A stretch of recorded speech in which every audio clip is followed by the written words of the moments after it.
हरे कृष्ण राधे राधे। नमस्कार दोस्तों, आज के हमारे इस वीडियो में हम आपके लिए विनायक चतुर्थी की व्रत कथा और उसका महत्व लेकर आए हैं।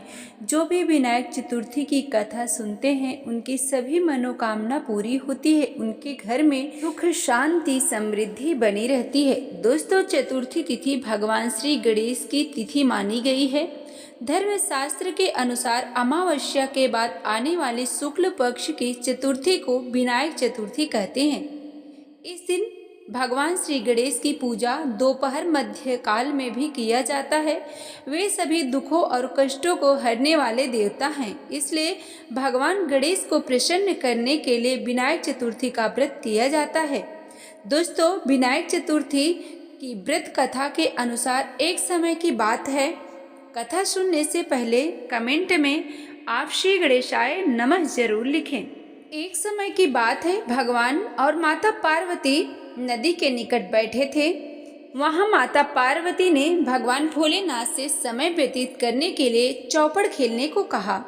भगवान शंकर भी खेलने को तैयार हो गए, परंतु इस खेल में हार जीत का फैसला कौन करेगा, यह प्रश्न उठा। इसके जवाब में भोलेनाथ ने नर्मदा नदी के निकट से कुछ तिनके एकत्रित किए और एक पुतला बनाया।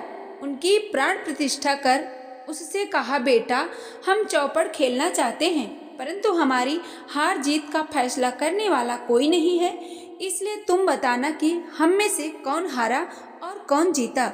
यह कहकर भोलेनाथ और माता पार्वती ने चौपड़ का खेल शुरू कर दिया।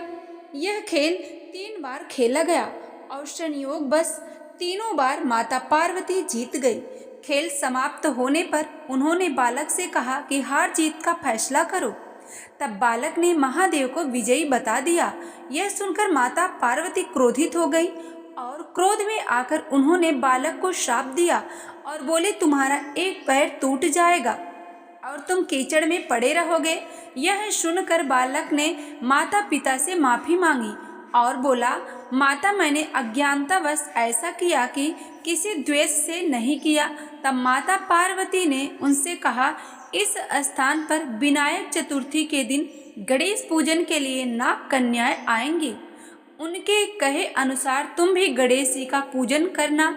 ऐसा करने से तुम मुझे प्राप्त करोगे। ऐसा कहकर माता पार्वती भोलेनाथ के साथ कैलाश पर्वत चली गई।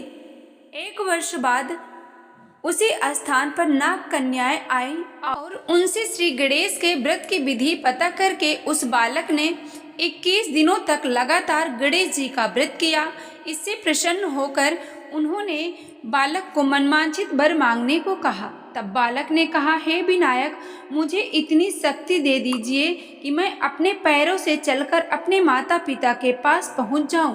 बालक को यह वचन देकर विघ्नहर्ता श्री गणेश अंतर्ध्यान हो गए। इसके बाद बालक कैलाश पर्वत पहुंचा और वहां पहुंचने की सारी कथा महादेव से सुना दी।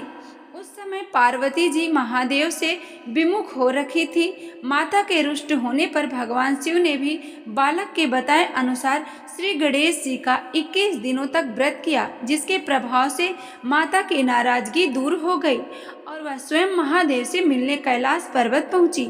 वहां पहुंचकर उन्होंने शिव जी से पूछा, आपने ऐसा कौन सा उपाय किया जिसके फलस्वरूप मैं आपके पास आ गई। तब भोलेनाथ ने विनायक चतुर्थी का इतिहास उन्हें बताया। यह सुन माता पार्वती ने अपने पुत्र कार्तिकेय से मिलने की इच्छा जताई और इसी इच्छा से उन्होंने 21 दिनों तक विघ्नहर्ता श्री गणेश जी का व्रत किया और पूजन किया। व्रत के 21वें दिन कार्तिकेय जी स्वयं पार्वती जी से मिलने आए। कार्तिकेय जी ने यह व्रत विश्वामित्र जी को बताया। विश्वामित्र जी ने 21 दिनों तक व्रत कर श्री गणेश जी के जन्मों से मुक्त होकर ब्रह्मा ऋषि होने का वर मांगा और गणेश जी ने उनकी यह मनोकामना पूर्ण करी।